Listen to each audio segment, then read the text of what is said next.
There you have it. Freak has broken it down for us, and just as the info comes across the screen, so will too the first pick of the 2020 group draw.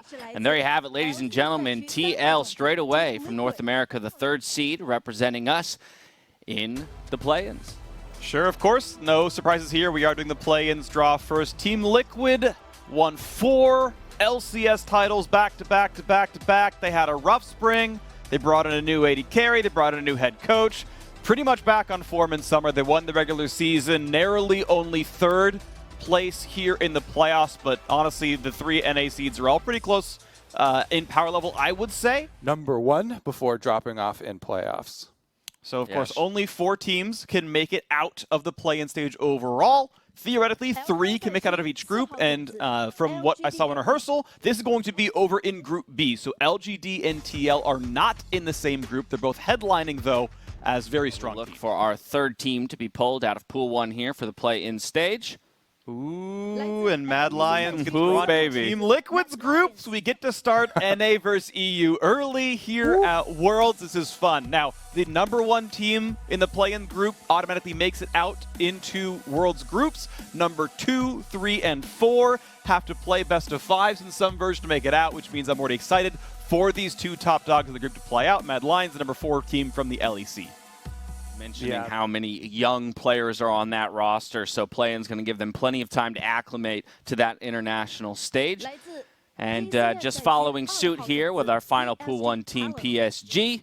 Going to lock it up and go into Group 2 over there. 5th place in the group means you are out. Your Worlds is over. 3 and 4 play each other and place the number 2 from the other side. And we get the Oceania Legacy in here, who actually clapped the OPL all year long. 1st place both regular seasons. Sorry, 1st Spawn. place both playoff runs. We would have Force Raise is always one that you look at as well for big performances. Now they slot into Group 1 alongside Team Liquid and Mad Lions. Here looking for our 6th team. It'll be V3 Esports, founded all the way back in 2016, and a whole bunch of experience for some newcomers on the way. Another 2. Supermassive is the next one to be picked up. This is going to be a familiar name to quite a few. Back in Worlds 20 in the ball is Unicorns of Love. Yeah, they're the big one, the scary one. The sleeper for sure. agent. There it is. Oh, wait. And he's called it. The best. UOL by the year's World, so I want to see these guys really step up. Well, yeah, Boss. I mean, Boss and FNATIC, No Man's, they're all back on the international stage and looking to go further. Definitely a roster to be think freak. To your point, North American and EU fans can breathe maybe a small sigh of relief that UOL did not get thrown in as a spoiler to that Group A. So the 2 of them most likely fighting it out. It's so interesting because you can get 3 teams out of the group by knocking out the number 2 side from the other one, right? It makes actually winning Group A mean even more because UOL are scary. INTZ from Brazil pulled in, and they're going to be, I believe, the last team in the first group. Yep, CBLOL champs. Last time we saw them at Worlds was 2016. You always like to see that play style, getting those solo kills, really going for it. You need that aggression if you want to get the win. Only 1 more team left to be pulled. We'll do it for the sake of due diligence, make sure that nothing went wrong here. But if it all is right, Rainbow sealing it out. Rainbow 7 is exactly right there.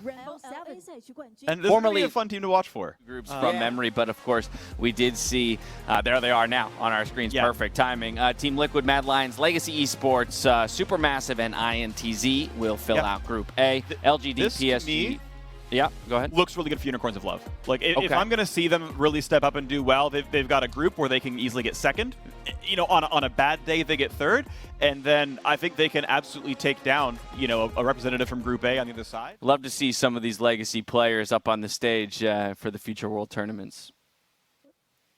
Yeah, Clear Love, a coach now, Wei Xiao, all these guys, a lot of, you know, old WE players, very famous in China. G2, the first team pulled straight out of the LEC. Obviously, the number 1 seed for the region are runners-up in the World Championship last year. And Kobe, with no FPX in the tournament, they are the highest-seeded returning team from last year's World Finals. Yeah, their kryptonite is not here. However, the LPL have sent a bunch of other extremely strong teams. And for G2, they definitely did struggle a bit in the regular season. especially the bottom lane for sure. Everybody was looking at for some improvements. I still think Caps is going to be an incredible force, and you know, Perks has definitely stepped it back up recently towards playoff. Big expectations for G2. We pull out another headliner here to see who's going to be atop Group B. And speaking of great mid laners, DAMWON Gaming gets pulled in. Yeah, Showmaker is so incredibly good. The LCK champions of DAMWON Gaming are so good. I know some people have them as the best team at Worlds. They're top 3 for me, certainly. This is going to be exciting. Yeah, they 3-0'd their finals in pretty dominant fashion up against the second seed DRX from the LCK. So this is without a doubt one of the teams to be feared. Few options. Of course, nothing really gets super interesting until we make it to Pool 2 and we see which of these teams are getting paired up against each other. But we got to get through the business. Top East. Oh no, TSM. I got baited by Sting Red. Yeah, TSM sure. from North America, #1 seed. We'll go straight into group number 3. What a turnaround this team had here in North America in the summer split towards the end and into the postseason. Yeah, it definitely has been growth for TSM. Since Doublelift returned to the team being re-signed, they definitely struggled through the regular split. But in playoffs, I'd say that they adapted the best of all of the North American teams. You know, playing carry junglers, playing carry topside for themselves, showing a lot of different looks actually. And everybody as well is going to be attracted to the River Shen that got a lot of hype from Spica specifically, but there you see as well on your screen. Broken Blade playing a lot of the Lucian for themselves. They try and play very aggressive League of Legends. While speaking of teams that are not failing, Top Esports, the winners from the LPL, I am so keen on them. Their mid laner Knight is incredible. I am very much about this team. Yeah, I think most people are going to have Top Esports coming in as a heavy favorite. Obviously, yes, Knight has you know, a lot going with him in the mid lane, as a lot of people are even shouting him out as being the best mid laner in the world right now. Karsa, I think, really deserves so much credit though for this team. He plays so selflessly, so much for his lanes, setting up the team that it really allows them to fire on all areas of the map. JackieLo plays aggressively, 369 plays aggressively, and it all comes together because they have so much individual talent. G2 Esports is Pool 2 team here over in Group A, unless there's something I'm not seeing. No, I think you're correct. That should be right. All right, are you guys lovers of Knight's Vow? Because SOFM is. This guy loves Knight's Vow and tank builds for junglers, you know, Warmog, Spirit Visions, more than any other player I have ever seen. Plays tank Lee Sin, plays tank Olaf. He's definitely one of the you know, defining pieces of the team and how they like to play. I'd also like to say that been well situated to be that carry top player for the team. If that does continue to be the world's meta, people are going to recognize Sword Art there from the Flash Wolves, playmaking support for themselves. Huang Fong has also been playing a bunch of Jhin, which I think is going to be, you know, very relevant for the coming AD carry meta. First of the Pool 2 teams, there you have it. A couple options left for, you know, a pull-in for DAMWON. Could be FNATIC, could be JD Gaming. It looks like a G there at the end, so I'm pretty sure it's... Kobe's calling it, JD Gaming. Okay. This is a terrifying squad as well, though, when we talk about teams that could be really cause some danger here in the tournament.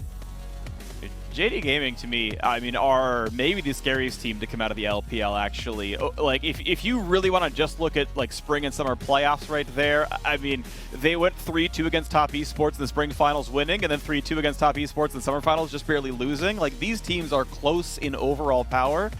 These guys, second place regular season, both spring and summer. Very, very good squad.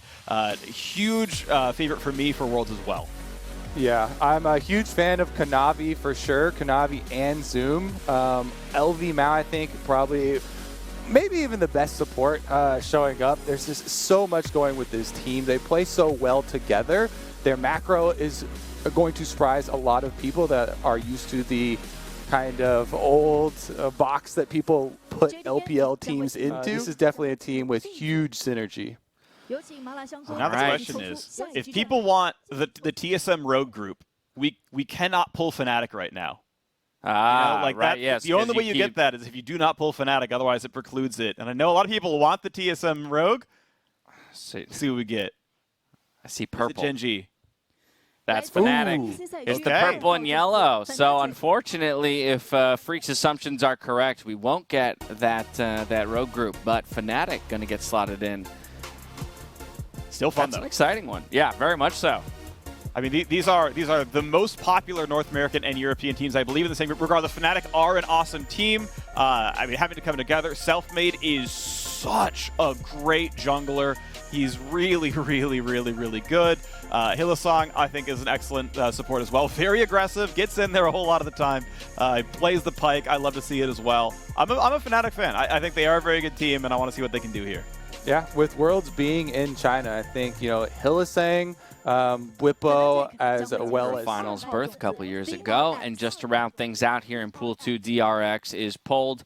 Again, the second seed from the LCK. So going into the final group with Top Esports, I don't want to be drawn into that group if I'm a Pool 3 team. Yeah, that is scary. That is a terrifying group. You've got DAMWON, JD Gaming, and Top Esports DRX as two of the groups here. Like those are beastly, very strong groups, very scary. Here, DRX are excellent. So many good players on the team. Yeah, I definitely with their bottom lane struggling a little bit recently. I know they talked about Deft having some back problems. 3 teams, MLXG still at the helm to round us out here. 4 teams left to be picked. Rogue is selected.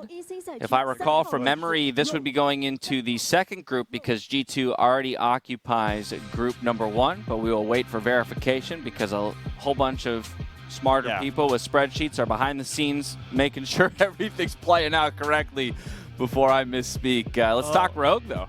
Yeah, I mean, I feel bad. They won the summer regular season. They qualified for Worlds, I think, first of all teams anywhere, because once they locked in the top regular season spot, they got it on championship points. I'm glad to see that they did get to play some playoff series. They won a best of 5. They took down Mad Lions.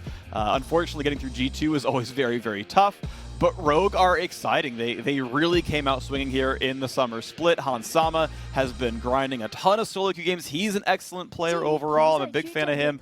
And he gets thrown into, I think, the hardest group of death. DAMWON, JD Gaming, that is the toughest group Rogue could have possibly gotten. And this is an uphill fight. Yeah, that's a salute to that one right there. MCX, right? My eyes aren't playing tricks on me. Yeah. Machi coming in here. So that should, I assume, go straight into Group A as they remain as the options. MLXG with the poll. It's FlyQuest from North America, so that should go straight into Group D, I believe. Yeah, nowhere else to my go. Lord. What we didn't want, but we got it spot. more times than is deserved, at least in this most recent year, being our only team to go back-to-back finals in North America. So don't sleep on that team, but of course they got their work cut out for them as we see Gen G drawn as our final team, the LCK number 3, which will go into Group C. Alongside